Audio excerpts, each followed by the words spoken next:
ele quer que as Forças Armadas manifestem explicitamente um apoio político a ele.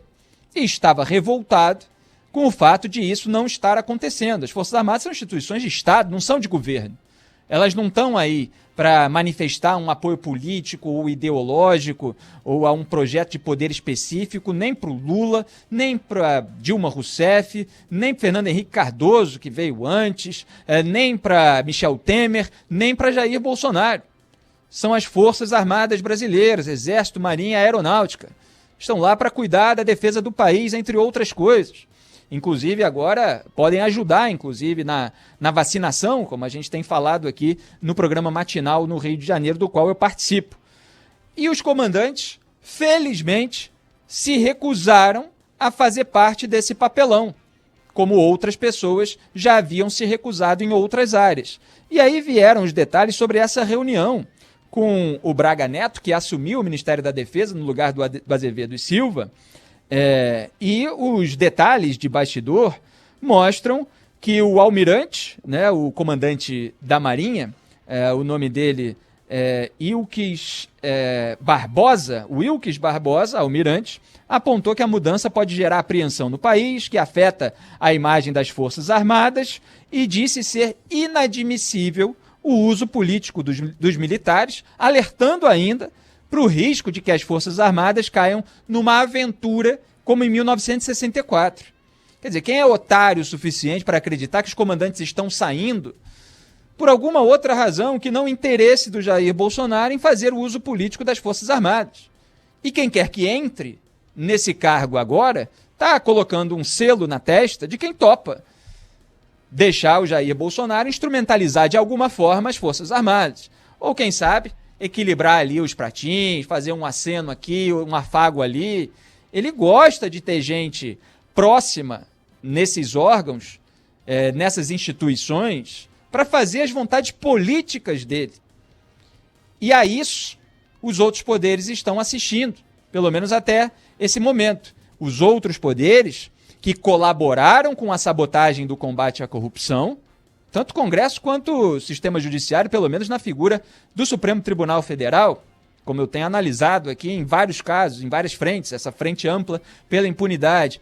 Os outros poderes assistiram inertes à sabotagem do combate à pandemia, para a qual está surgindo uma reação agora, dentro do Congresso Nacional, e muito tímida, muito branda, sem abrir CPI, sem pautar impeachment, sem responsabilizar o presidente da República, com uma apuração preliminar sobre o caso específico de Manaus, atingindo apenas o então ministro da Saúde, Eduardo Pazuello, mas por parte da Procuradoria-Geral da República, nada assim muito duro em relação a um governo que sabotou a compra de vacinas, a um governo que sabotou os cuidados sanitários, que desdenhou da máscara, que desdenhou e atacou o distanciamento social, o isolamento social, e continua atacando, com a figura do presidente da República indo para cima de governadores e prefeitos que estabelecem medidas restritivas para evitar a sobrecarga do sistema de saúde. E ele quer que as Forças Armadas participem disso tudo, dê algum endosso ali às medidas que ele está tomando, ao negacionismo dele, ao projeto de poder que visa, evidentemente, a reeleição em 2022. Então eu comentei exatamente isso, em seguida fiz um tweet que mais ou menos resume isso que eu estou falando aqui, cobrando uma reação, evidentemente, ainda que tardia, dos outros poderes em relação à eventual instrumentalização bolsonarista do Exército, da Marinha e da Aeronáutica. Veio então o ex-ministro da Saúde, Henrique Mandetta, no meu Twitter e escreveu: o perigo é que os sucessores da Saúde e da Justiça, quer dizer, nessas pastas, nos Ministérios da Saúde e da Justiça, aqueles que foram escolhidos pelo Bolsonaro, embarcaram na sabotagem. Colhemos mortes e obstrução de justiça. Que os sucessores da Defesa, do Ministério da Defesa e das Forças, referindo-se às Forças Armadas, mantenham a democracia intacta. Senão, é golpe com morte, injustiça e ditadura.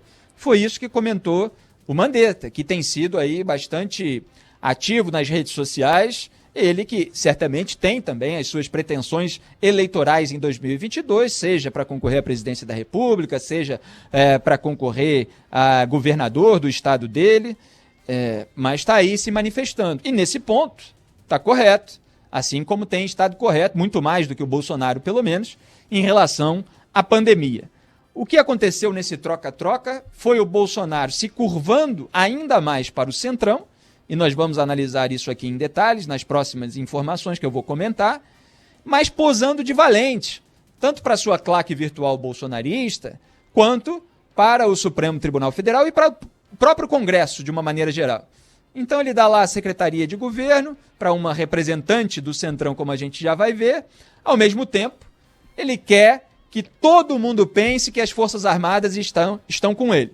Ele quer que o eleitor pense, para ser um reforço de apoio, dado o prestígio que as Forças Armadas têm com a população brasileira, pelo menos como mostram as pesquisas, né, das instituições, nos últimos anos tem sido aquela apontada com maior prestígio, apesar de tudo que aconteceu durante esse governo, mas também ter mais prestígio que o Congresso Nacional, não é muito complicado. Então ele quer isso para ajudá-lo eleitoralmente em relação aos eleitores. Ele quer que os ministros do Supremo Tribunal Federal fiquem com medo de fazer qualquer coisa contra ele ou contra a família dele e incendiar o país, para usar uma expressão que é bastante usada quando essas autoridades públicas manifestam aí receios com eventuais decisões que possam trazer uma turbulência política. Então ele quer também assustar o Supremo Tribunal Federal, ter essa carga na manga, ter pelo menos uma dúvida sobre uma possibilidade de golpe e a capacidade dele de implementar isso, mesmo que ele não vá confessar publicamente que está interessado ou fazendo isso. E quer, obviamente, que o Congresso Nacional também tenha receios em relação a ele, para ele não ficar tão na mão assim do Centrão, por exemplo, que sustenta ali a base, sustenta o governo, de certa forma, que pode abrir uma CPI da Covid, que pode pautar o impeachment, seja qual for a casa legislativa correspondente. Então, o Bolsonaro quer ter esse tipo de ferramenta de apoio para ele e assim ele vai solapando a democracia por dentro, solapando a independência das instituições. Mas é o velho patrimonialismo bolsonarista.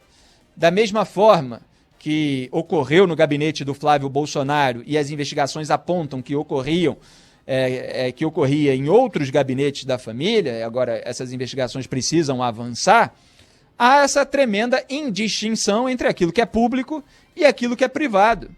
Não instrumentalizou a ABIN, foi lá numa reunião com Alexandre Ramagem, atual diretor da ABIN, e o general Augusto Heleno, do GSI, Gabinete de Segurança Institucional, com a defesa do Flávio Bolsonaro, em agosto do ano passado, para orientar a defesa a ver caminhos de encontrar irregularidades na atuação de órgãos como a Receita Federal, ao descobrir os dados que mostravam as movimentações bancárias atípicas, as transferências das contas dos funcionários fantasmas para do operador Fabrício Queiroz. Era isso que o Bolsonaro estava fazendo em agosto, quando a Pfizer fez uma proposta para o Brasil vacinar a sua própria população.